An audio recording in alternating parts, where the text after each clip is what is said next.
Sir, what is your opinion and how you think, how you going to treat, or you have any protocol to treat this COVID-19 patients? Please explain to our viewers. Sir, thank you very much for this kind honor. It is indeed so distressing for us to see how many people are dying across the world.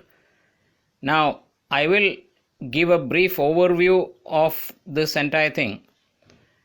Looking at the way the virus is and how any virus is, what does a virus do? The moment it gets a chance, it jumps to a human and starts to replicate. Now, what will a human do is it will initiate the initial defense processes of viral immunity. When the body realizes that it is not having the requisite capacity, what can the body do? It can arrest viral replication by increasing the body temperature. Now, this happens few days, 1 or 2 days after the virus has gained access to the body. Now, what should we as humans do? The moment we have the prodromal symptom, that is a slight itch or a pain in the throat, a slight feverish feeling, a feeling of tiredness, slight temperature, instantly we can assist the body in its second line of defense, and that is by increasing our own body temperature. If you observe, when animals become sick, what do? They straight go and sit in bright hot sunlight, thereby increasing their body temperature. How can we do that? By frequent sipping of hot water. I repeat again, by frequent sipping of hot water. Keep hot water in a flask, half a glass every 15 minutes. Keep sipping until you sweat. Sizzling hot? Sizzling hot, keep it in a flask, take half a glass, and then tolerable temperature. You can't be burning and scalding your mouth by it, but tolerable hotness, and keep sipping, which is tolerable. Now, when you keep doing that, when the body temperature increases by 1 degree Celsius, what does the body do? It attempts to bring it down because it is not yet ready for an immune fight through temperature, and therefore we start sweating. The moment you start sweating, it is a clear indication that the body temperature has gone up. Now, if you keep doing that throughout the day, for the next 2 days, that is 48 hours time, viral replication will stop and the body's innate antiviral defense mechanism will kick in and completely inactivate the virus and kill it. That is how it should be. Suppose I am doing exercise, I am sweating, and definitely the body temperature will increase. Whether it will also be effective? No, that will not help. Because I have come across reports saying that you should do hot water gargle. That is not enough. You need to keep hot water in a flask and keep sipping hot water till you start sweating. Question is about the exercise. Yeah, no, exercise and this has no relevance. If a person feels that he is getting infected, or even I often tell, if you have gone to an epidemic zone where there is known case of coronavirus, come back for the next 48 hours, keep sipping hot water till the body temperature increases. In that 48 hours time, the body's immune defenses will kick in and clear the viral load. What is the prime intent? To clear off the viral load and kill it. Now, why are people dying? When you look at why are people dying when the immune system is not adequate enough?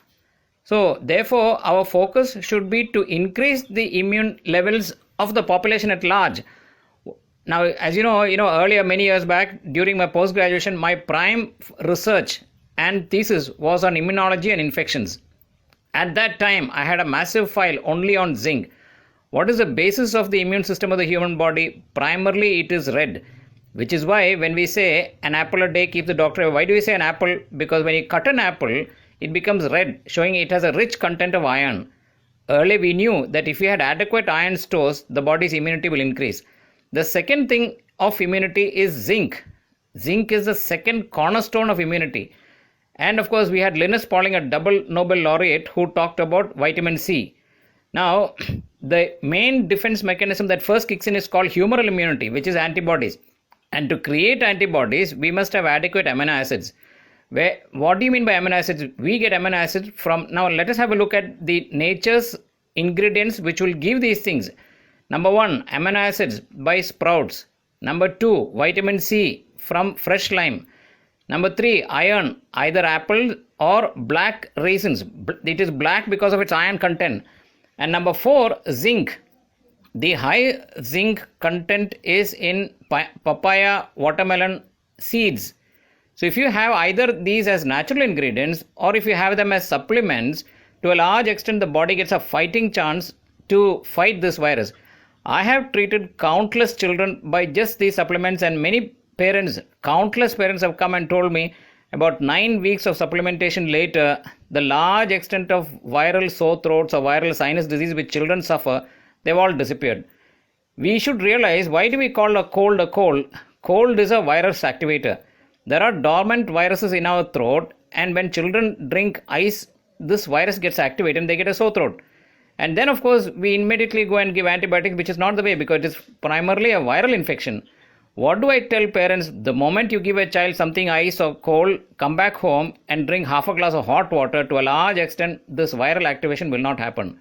So therefore, I want to re-emphasize very clearly, because my belief is that in the initial 48 hours, when the person feels that he is infected, do we have this as an interventional therapeutic option advocated by anybody as of now? No. In the first 48 hours, frequently keep sipping hot water till you start sweating. Maintain that for 48 hours.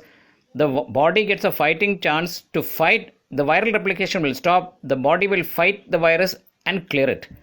Now, if this was done, it is my opinion, not the protocol advocated by anybody, that the unfortunate and very sad large number of deaths we are seeing across the world should cease.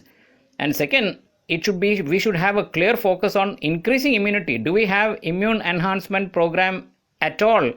We don't. We should look at immune enhancement by asking patients either to supplement or take these natural foods. I repeat again, sprouts, lime, fresh lime, black raisins, and the seeds of papaya or watermelon, because they contribute adequate zinc. If they can't, they can also supplement which are readily available. Maybe the doctors will.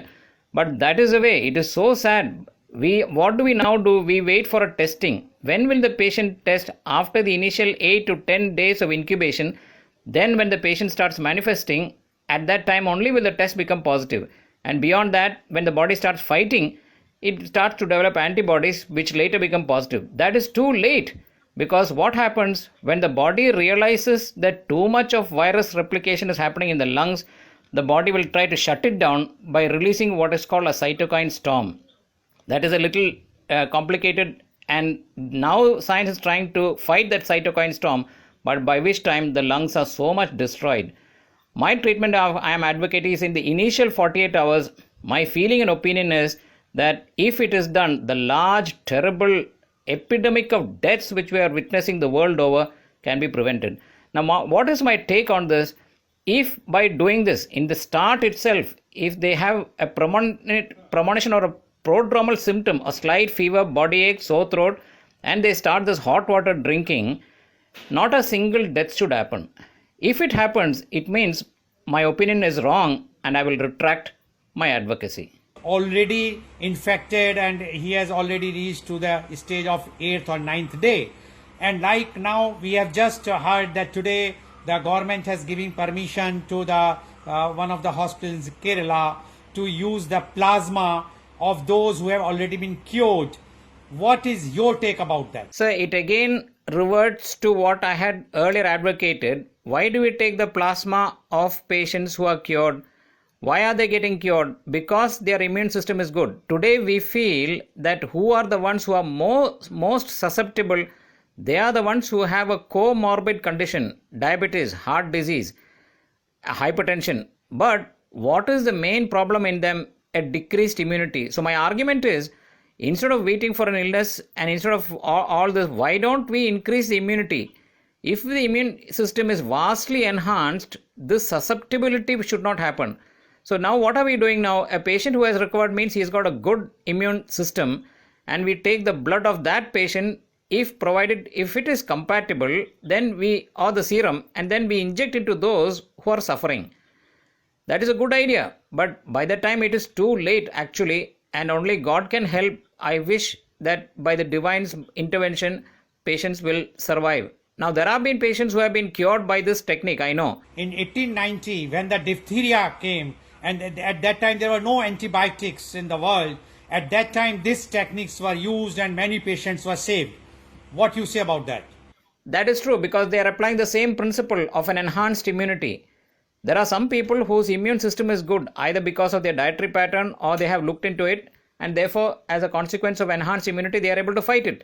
Do you think that this therapy can be used prophylactic also for those who doesn't have any disease right now, but if they will be given this? I certainly will not advocate this as a prophylactic, because my advocacy will be only enhance the natural immune system of the human body by giving what the body requires to fight it. I repeat again, what are the natural ingredients? Amino acids, iron, vitamin C, zinc. If a person has adequate of this, his natural immunity will be far superior instead of devolving back to this plasma therapy. No, I will not agree with that as a prophylactic. But for the treatment, let's see, because it is going to start from today, hopefully, and let's see what will be the results. Because because we have had patients who have recovered. It is logical because we have taken the serum of a patient who has recovered, which means he's got a good immune system, and giving it to patients who do not have the requisite immune system. So perhaps because many patients have recovered by this, maybe they will respond.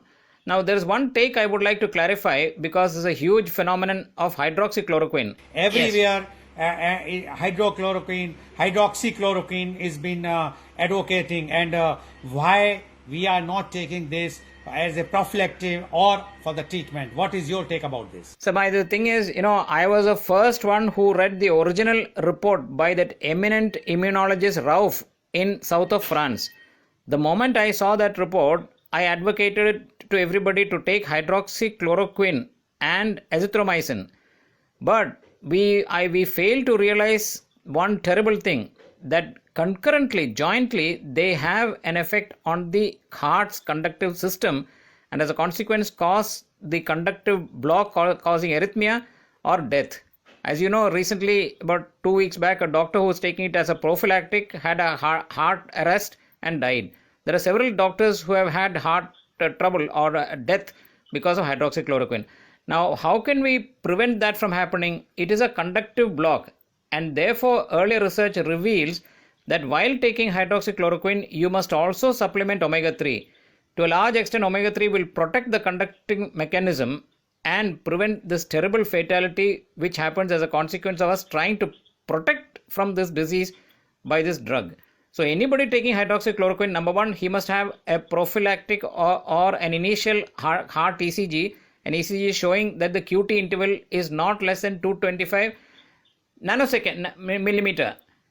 It should be not less than 225. If it is so, it is highly risky for the individual to take that drug. Second, if they are taking it, they must also take omega-3 tablets.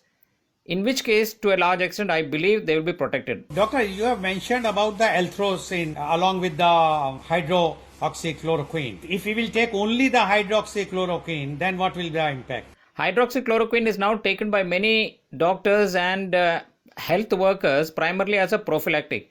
Why did they add azithromycin? Because azithromycin has an eminent action on the lungs. Now, as you know, the most common complication of the coronavirus is lung infection and pathological developments. Because azithromycin has an action there, it is also added. But there is a little bit of caution I would like to advise.